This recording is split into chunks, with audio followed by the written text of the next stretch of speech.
Tantor Audio, a division of Recorded Books, presents Scorpion in the Sea by P.T. Deutermann. Narrated by David Stifel. Scorpion in the Sea. The Goldsborough Incident. 15 April, the fishing boat Rosie 3, off the northeastern coast of Florida, near Mayport. 04:45. Christian Mayfield drew himself another mug of coffee from the battered pot secured to the back bulkhead of the pilot-house. The Rosie 3 was running east at 6 knots towards the edge of the Gulf Stream, passing through line showers every 15 minutes or so, her bluff bows thumping into a short swell. The tiny pilot-house was completely darkened, except for the green glow from inside the radar repeater cone, and the red glow of his engine instruments and the compass. He had the Rosie on the iron mic, as the autopilot was called in the trade. One deck below, his two crewmen were asleep in the truncated cabin above the engine room. It would roust them out when they reached the stream and began seining. Outside, the night was warm and wet. Visibility was 2 miles, except in the line squalls where it went down to nothing. Humid gusts of wind blew in through the doors on either side of the pilot-house. Mayfield reached inside the small wooden cabinet next to the plotting table and pulled out a bottle of Jim Beam. He was a large, florid-faced man in his mid-60s, with the beefy build and mannerisms of a Midwestern farmer, although he had been fishing for decades. He added 2 dollops of whiskey to his coffee and restowed the bottle in the cabinet. Suitably fortified, he climbed back into the captain's chair behind and to the right of the helm console and squinted out through the rain-swept windows, but there was nothing to see. One clacking wiper made a feeble effort to keep the window clear, but the accumulating salt smear from the seawater was winning between the rain squalls. Mayfield scanned the instruments, paying close attention to engine temperature. He had the nets out astern, dragging them in his wake to wet tension the lines. The mouth of the seine was still gathered shut, because 6 knots was much too fast for seining. It was somewhat dangerous to cruise with the nets out. They would lose the whole rig if the mouth happened to pop open. Mayfield made a practice of deploying the nets on the way out, however. It saved time once in the fishing grounds, or if he unexpectedly encountered evidence of a school.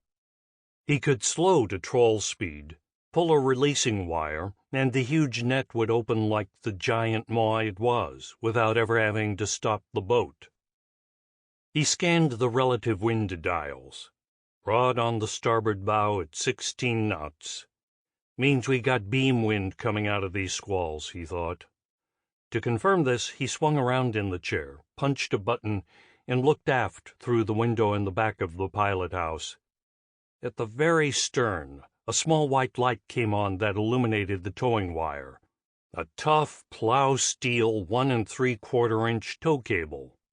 The cable veered out to the boat's starboard quarter in the cone of light, confirming his appraisal that the boat was being set to port. Below them, at a depth of 150 feet, the long closed bag of the steel and nylon net was trailing the boat at 6 knots, but offset to the starboard side. Mayfield turned back to face forward and sipped his coffee, lulled by the warm whiskey and the steady drone of the diesel 2 decks below. Not a bad life, he thought. Don't have to commute, don't have to sit in an office all day, listen to a bunch of gabbing women, and work for some tight-assed manager. Get to witness the glory of a sunrise at sea most every day. He would never admit such thoughts out loud. He made a point of bitching about every aspect of the fishing trade.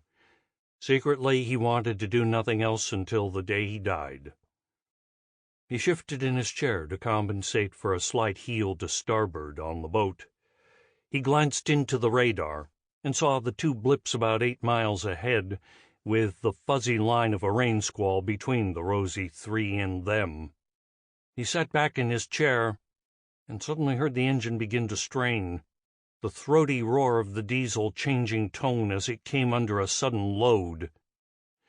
He sensed a change in the boat's motion, almost a deceleration. He frowned and leaned forward to look at the engine dials and saw the jacket temperature starting to climb slightly. What the fuck, he thought. Then the engine really started to lug, as the governor poured the fuel on in response to an increasing demand for power. The autopilot had sensed speed dropping off and was trying to compensate. Mayfield gathered himself to get out of his chair to check the tow wire, when the boat suddenly heeled sharply to starboard, even as the bow jerked to port. Out of the corner of his eye, he saw the helm spinning to starboard, as the iron Mike tried for a right turn to get back on course. Frightened now, and aware that the problem somehow involved the net, Mayfield struggled to get out of his chair as the Rosie 3, its engine driving now at full power, heeled even more. From below decks, Mayfield dimly heard a thump and a shout from one of the crew, but he was plastered by the boat's heeling moment into the side of his chair as it swiveled to keep him upright. He yelled himself as his coffee cup spilled its hot contents into his lap. Try as he might, he could not reach the control console. He sensed that the hull of the boat was now banging sideways into the swell. Something big let go below decks, and he heard the galley drawers crash open and dump their contents. In the next instant, the boat went all the way over on her beam ends to starboard, the engine howling out of control as the screw momentarily came out of the water. A wall of warm seawater flooded into the pilot-house through the open doors on either side. The engine made a strangling noise, and then shut down as the sea poured into the engine room through the cabin doors below. Mayfield thought he heard somebody yelling as the boat capsized, but then a second wall of seawater swirled him out of his chair and turned him upside down in the pilot-house, banging him against the steering console. Stone sober and frantically holding his breath, he flailed to get out of the pilot-house, flapping his arms and legs in the maelstrom, colliding with several hard objects, until he suddenly burst out of the water, gasping and spitting salt water, his eyes stinging and his ears roaring. He paddled in a circle for a few seconds, trying to regain control over his pounding heart and his pumping lungs. He could not see. He shook his head several times to get the water out of his eyes before realizing that they were screwed shut. He opened them in time to see the bow of the Rosie 3 being pulled backwards and down in a boiling froth of loose deck gear, a life ring, 2 potato crates, and other topside gear that had not been tied down, dancing in the roiling water. And then it became very quiet. Until, 20 feet away, his first mate, Jack Corey, popped up out of the water like a tethered buoy suddenly released from below. He subsided into a fluttering swirl of his own, inhaling deep gulps of fresh air and hacking out the substantial piece of the Atlantic Ocean he had swallowed. "Jack!" yelled Mayfield. "Jack! Over here!" He tried to wave, but the weight of his raised arm sent his head back under. He became aware that it was starting to rain, fat drops pattering audibly on the dark sea. He lost sight of Jack, but heard him calling from within the curtain of rain. He started to swim in Jack's direction, alternating yells with a few breaststrokes, until he collided with one of the Rosie's life rings, which smacked him in the lower lip, bringing tears to his eyes momentarily, and the salt taste of blood in his mouth. He grabbed for the ring before it got away in the night. Jack appeared then, dog-paddling behind a 5-foot-long plank, the bridge wing name-board, with its brass letters spelling out Rosie 3 glinting in the darkness. It had hung by 2 brass hooks on the bridge wing, and being wood, had floated free. "What the fuck happened?" spluttered Jack, crawling up the flat face of the board to get some buoyancy under him. He was dressed only in his skivvies, which clung to him now in ridiculous wet folds. "I don't fucking know," spat Mayfield. "One minute we're cruising along on the Iron Mike, the next minute I'm in the fucking water. Any sign of Buddy?" Jack shook his head, turning his face up into the rain to wash away the stinging salt water. Mayfield noticed that Jack's face was a mess, with one eye swelling and his forehead cut, the blood running in a black line down across his cheek. The rain was really coming down now, slashing the surface of the sea in sheets, and there was the flicker of lightning behind them. The rain came down so hard it seemed to flatten the ocean. Jack reached across his board for one of the cords on the life ring so that he too would not drift away. His face was gray-white in the dark, his breathing still rapid. "It was in the bunk room, same's me," Jack said. "I woke up out of my rack and banging on the bulkhead, and then the water came in like a fucking toilet flush. Next thing I know, I'm in the water and there's no boat. Buddy? I don't know. What the fuck we gonna do, Cap?" Mayfield shook his head to clear the rain out of his face, but it was no use. Jack was young. He scared easier. Not that Mayfield wasn't scared, but he had been at sea long enough to take stock when things turned to shit, and not let panic take over. Jack was close to panic. The rain was cooler than the ocean temperature, which was a godsend. Guy in the water had a chance, if the water wasn't too cold. With Jack there bleeding, well, that was another problem, once the sharks got a whiff.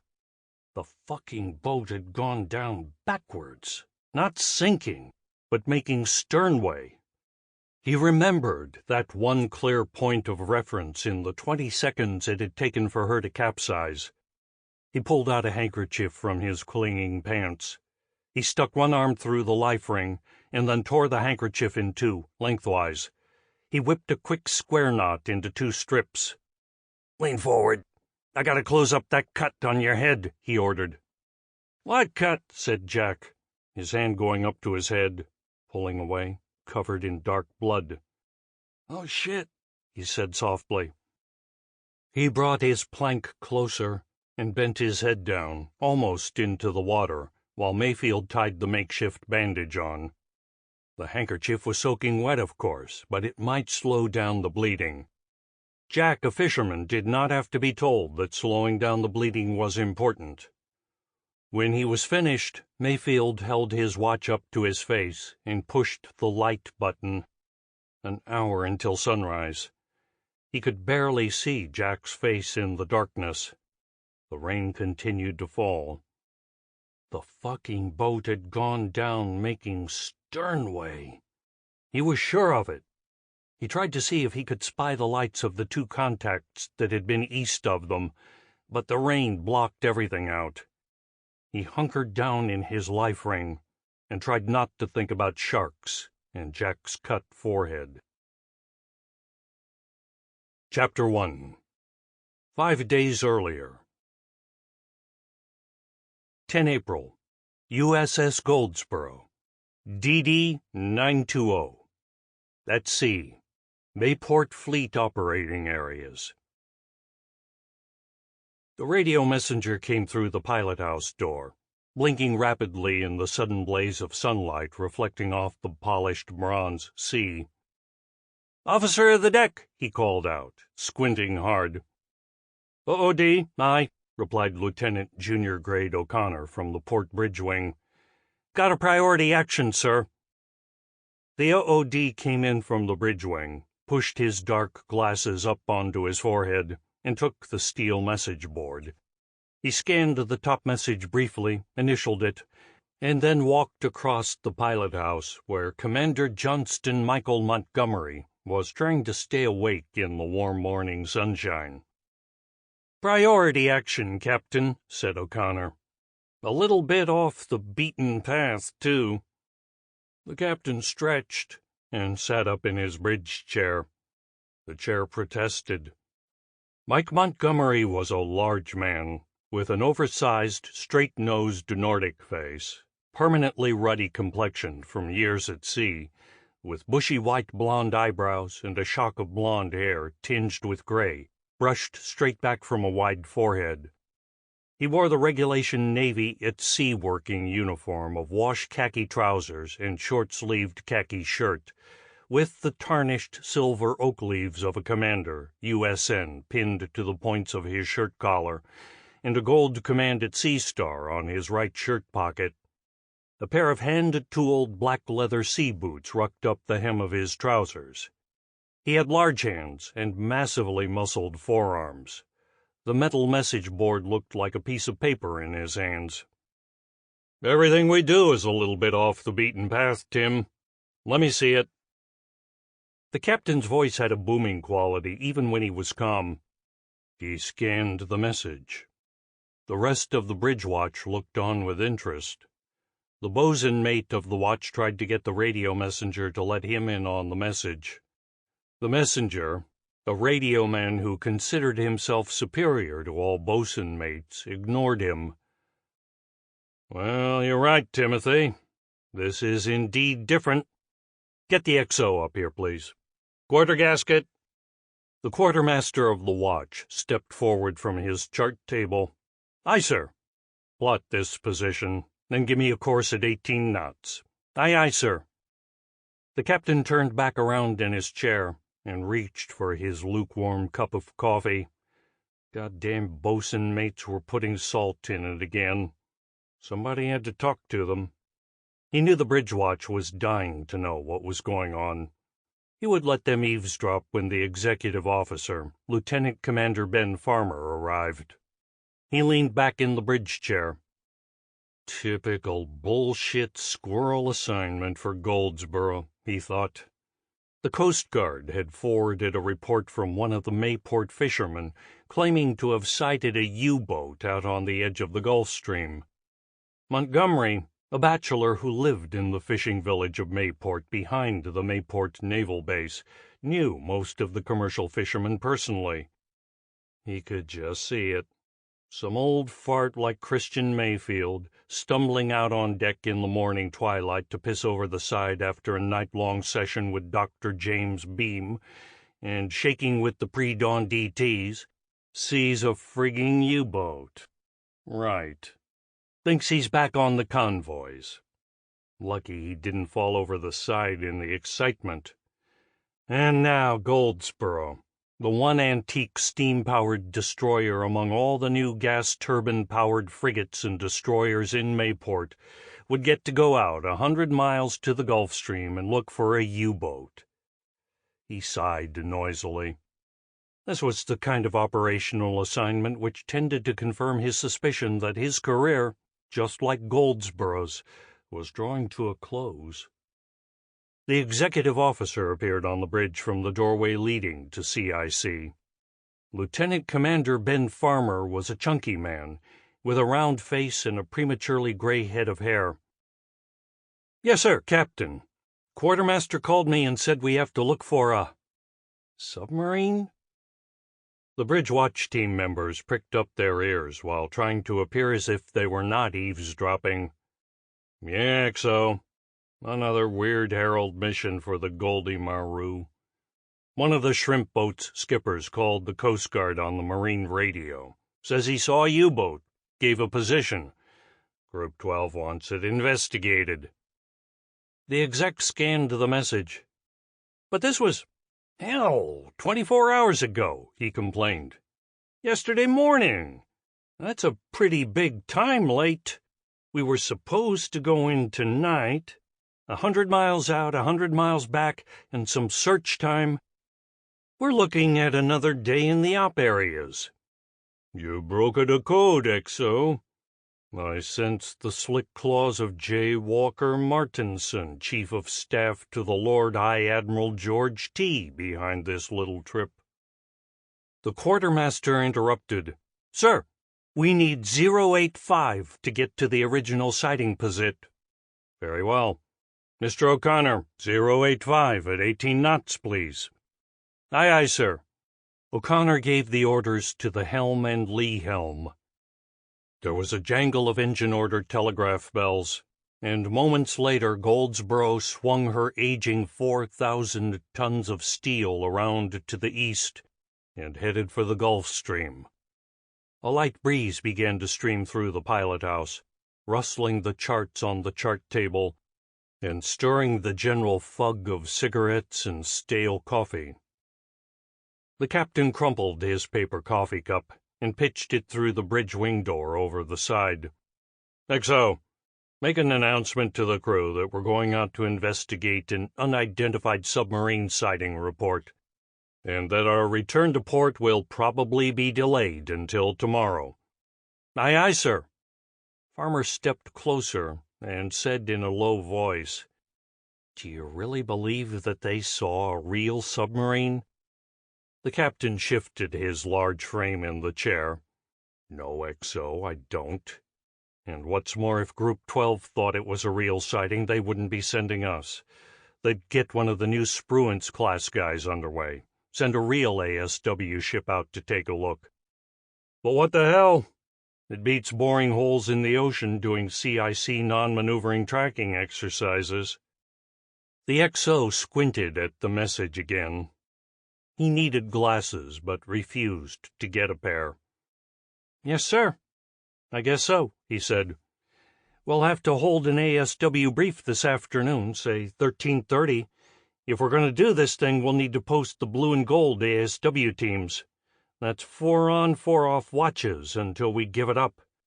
They say how long we're to look for this, U-boat?" "Nope. So I'll mess with it all night, and then we'll do a unless otherwise directed message and come the hell in. We've got to get these boilers off the line. Both of them are blowing steam, and I want to get those HP drain valves unscrewed by the end of next week so we can still go on the fleet exercise." The exec nodded. "I'll tell Ops to file a new move rep." "Okay, XO." The captain sat back in his chair.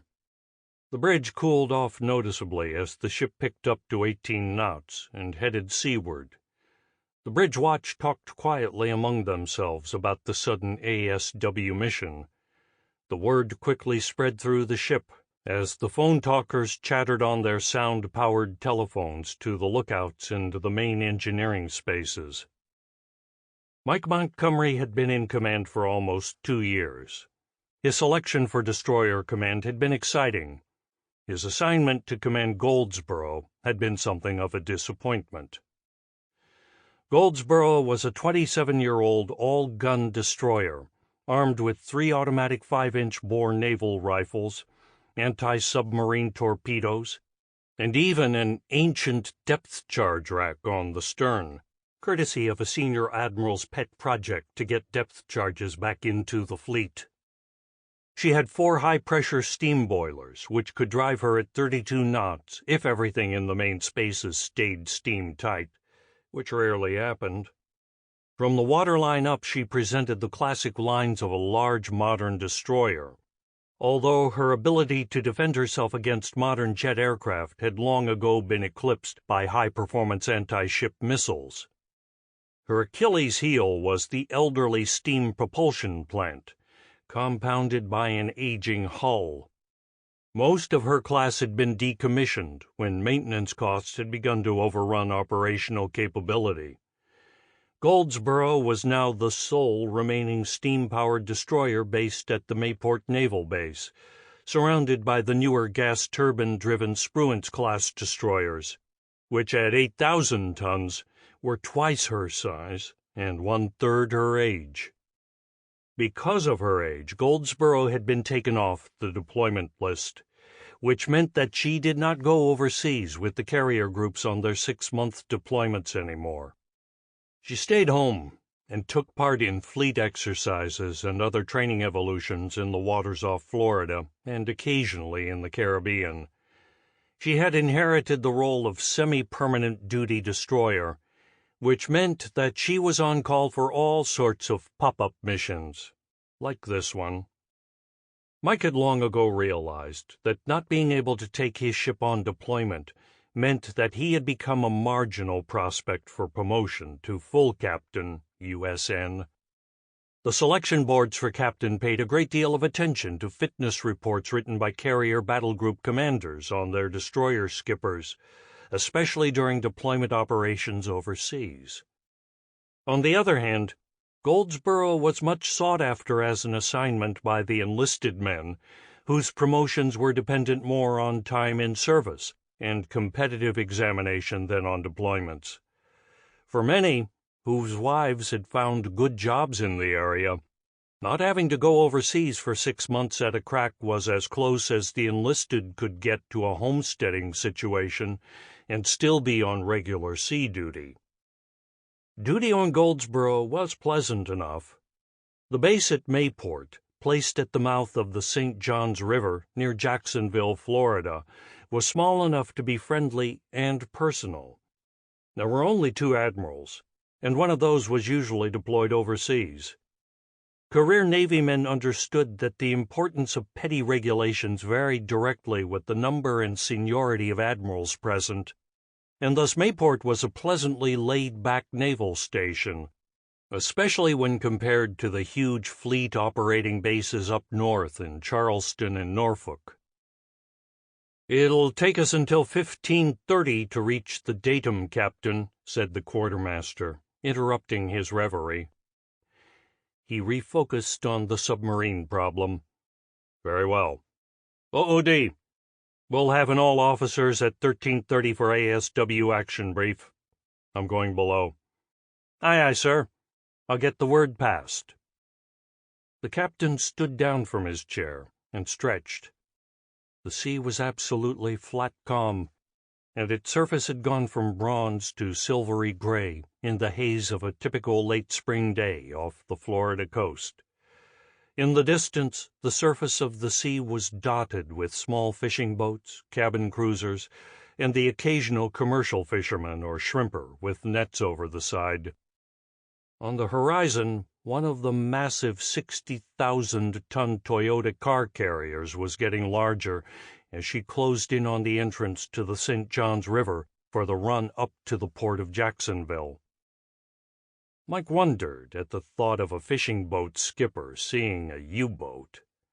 Most of the skippers he knew would not recognize a submarine if they fell over one, and some were often not sober enough to know they had bumped into something.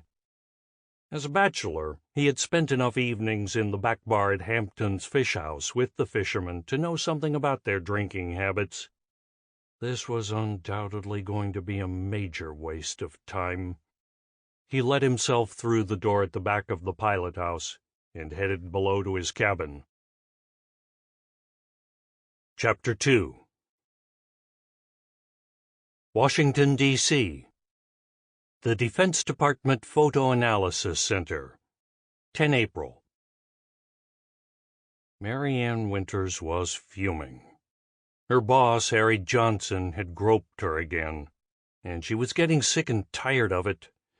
It had been the usual scene, she standing over the optics of the analyzer table, which unfortunately pointed her curvaceous bottom at whomever might come into the lab, and Harry ambling over, ostensibly to see what she was working on.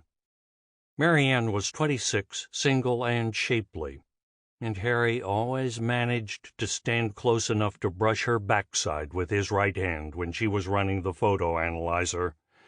He had this really terrific technique.